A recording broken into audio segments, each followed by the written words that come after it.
mène à Rome, mais ça ne se remplit pas, ça déborde. Et on met des chaises. Il y a beaucoup de sauvés. Mais quand on regarde bien plus près, parce que quand on a des yeux pour voir, on s'aperçoit que les gens ne connaissent même pas un verset de la parole de Dieu. Ah, je l'ai baptisé lui là-bas. 3 jours après, tu le vois en train d'aller faire des machins, ils n'ont rien à voir avec la parole du Seigneur. Ah oui, je l'ai baptisé. Tu l'as suivi, l'autre là-bas, tu as mis un ancien derrière lui. Paul n'a pas reçu d'ancien. Eh non. C'est vrai que dans la parole de Dieu, il y avait quand même des enseignants à l'époque. Ah oui, c'est tout à fait logique. Mais les enseignants qui étaient pris de l'esprit, qui n'étaient pas pris d'un étourdissement. Le Seigneur a dit qu'il leur a envoyé une puissance d'égarement. 2 Thessaloniciens 2:11. 2 Thessaloniciens 2:11. Le Seigneur a dit au monde, j'en ai envoyé un esprit d'égarement. Le Seigneur n'a pas dit, voici le monde, il a reçu un esprit d'égarement venant d'un démon. Le Seigneur a dit, c'est moi qui fais ça. Parce qu'ils ne m'ont pas connu, parce qu'ils m'ont rejeté, parce qu'ils avaient des oreilles, ils n'ont pas voulu entendre, parce qu'ils ont été rebelles à ma parole, et ils le seront toujours. Le Seigneur, regardez bien, dans 1 Pierre 2:8, le Seigneur a dit, je les ai destinés à être rebelles à ma parole. C'est encore Dieu qui fait ça. Ah oui. Et Luc 2:34 nous dit que cet enfant-là sera un sujet de contradiction. Et encore aujourd'hui. Mais il n'a jamais dit, les gens disent jamais, mettons, eh bien voici, Constantin, ça sera lui notre sujet de contradiction. Ça sera Rome, ça sera tout ça. Parce que le salut vient des Juifs, il ne vient pas de Constantin. Ça ne vient pas d'un empereur, ça ne vient pas d'un pape, ça ne vient pas de la pédophilie, ça ne vient pas des idoles, ça ne vient pas des banques du Vatican données pour nos pauvres, alors que seulement avec une demi-couronne, une petite pierre qui a sur la tête, il pourrait nourrir je ne sais pas combien de personnes.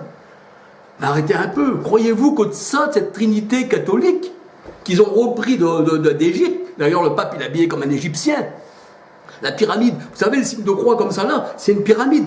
C'est Père, Fils, Saint-Esprit, la pyramide c'est Rome. Et Rome c'est l'Égypte.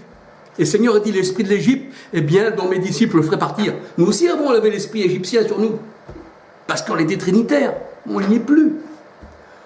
Ah non, quand le Seigneur il fait le ménage pour de bon. Alléluia. Grâce soit rendue au Seigneur, alléluia. Alors c'est vrai que là, eh bien, je parle avec vous, parce que le Seigneur m'a donné de parler avec vous. Mais je sais que je ne serai pas apprécié par tout le monde. Mais je ne veux pas être apprécié. C'est la parole de Dieu qui doit être appréciée, alléluia. L'homme, c'est l'homme. Et même s'il n'y a pas de réponse, même il n'y aurait pas de téléphone, ou qu'il n'y aurait pas voilà, ça serait plutôt... C'est vrai. Mais ça vous regarde.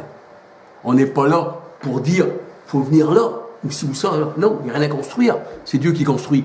La parole de Dieu, elle dit, dont Dieu est l'architecte et le constructeur. Et Jésus a dit, je bâtirai mon église. Il n'a pas dit, l'église c'est l'assemblée, et lui il est la tête. Et vous savez que vos églises, ce sont des églises sans tête. Parce que Jésus n'est pas revenu. Et il est la tête de l'église. Donc vous êtes une église décapitée. Alors il faudra demander au Seigneur qu'il vous redonne vie, si vous voulez bien. Mais vous savez, il n'y a que ceux qui appartiennent au Seigneur qui sortiront des sectes. Parce que le Seigneur, il l'a dit dans sa parole. Mes brebis entendent ma voix, elles n'entendront pas la voix d'un étranger. J'ai encore d'autres brebis, qui dit le Seigneur. Elles feront partie de mon pâturage. Et oui, le Seigneur, il a ses brebis. Il les connaît. Et même à ses disciples. Vous savez, je vais vous dire quelque chose. Dans Matthieu 24, le Seigneur parle à ses disciples pour la destruction du temple. Et de tout ce qui va y arriver, tout ça. Il y a beaucoup de personnes qui se disent chrétiennes aujourd'hui, qui pensent que le Seigneur parle à eux. Mais regardez Matthieu 24, quand le Seigneur il dit à ses disciples, ne vous éloignez pas de Jérusalem, ou alors vous serez haïs de tous à cause de mon nom. Et quand vous verrez Jérusalem investi par les armées romaines, sachez que ce n'est pas loin. Ben oui, parce que maintenant il est détruit le temple. Mais le Seigneur disait ça au ton des disciples. Quand le Seigneur a dit, personne ne connaît ni le jour ni l'heure, mais il le disait à ses disciples. Aujourd'hui, les gens les prennent pour eux, ça. Il dit, c'est nous, les apôtres, qui parlaient à nous, Jésus, là, non. Il parlait à ses disciples, il les mettait en garde contre Titus, qui allait détruire le temple en 70. Et où? Et maintenant, le jour et l'heure, on le connaît, parce que ça s'est passé en 70. Mais les apôtres, ils ne le connaissaient pas. C'était ça, les temps de la fin. Quand le Seigneur, il a fait toutes choses nouvelles, le Seigneur dit, voici maintenant. Eh bien, les choses anciennes sont passées. Je fais toutes choses nouvelles. Je détruis Jérusalem. Il y aura un mur de lamentation, ça sera l'Arabie. Je fais la Jérusalem nouvelle. Je fais l'homme nouveau. Un chemin nouveau. Un esprit nouveau. Une alliance nouvelle. Un sang nouveau. Tout est nouveau. Le Seigneur a dit les choses anciennes sont passées. Alléluia. Ça veut dire que quand Jésus est venu, Quand il a dit tout est accompli, il a donc tout accompli. Même les nations ont tout accompli quand Jésus est venu. Parce que dans Actes 13, 27, 28, 29, la parole de Dieu nous dit que les nations, sans le savoir, ont accompli tout ce qui était écrit dans la loi, les psaumes et les prophètes. Et Jésus l'a dit dans Matthieu 24, 44, j'ai accompli les psaumes, la loi et les prophètes. Alors aujourd'hui, qu'est-ce que vous allez accomplir? Puisque tout est fait. Le Seigneur Jésus, il disait dans Jean 17, verset 5, j'ai accompli l'œuvre. Et sur la croix, il a dit, Jean 19, 30, j'ai tout accompli. Voici, j'ai fait une terre nouvelle, qu'elle s'appellera épouse.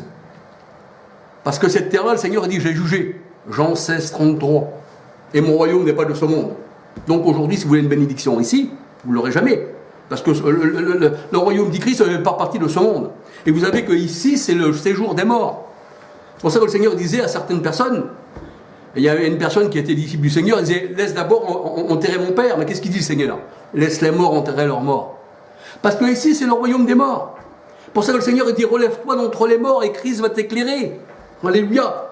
Et une lumière, eh bien, est descendue sur le territoire des païens dans l'ombre de la vallée de la mort. La Galilée des païens. Voyez-vous, l'ombre de la vallée de la mort, c'est ici. Mon royaume n'est pas d'ici, dit le Seigneur. Donc, si ce n'est pas d'ici, il est tout à fait normal qu'ici, vous trouvez des sectes. Alléluia. Mais on ne fait pas partie d'une secte. On fait partie du Seigneur. Eh oui, dans Hébreux 11, on peut voir que le Seigneur, eh bien, il a construit son assemblée. Le cœur des anges. Alléluia. L'assemblée des premiers-nés. Alléluia. Tout a été fait de la main de Dieu. Rien n'a été fait de main d'homme.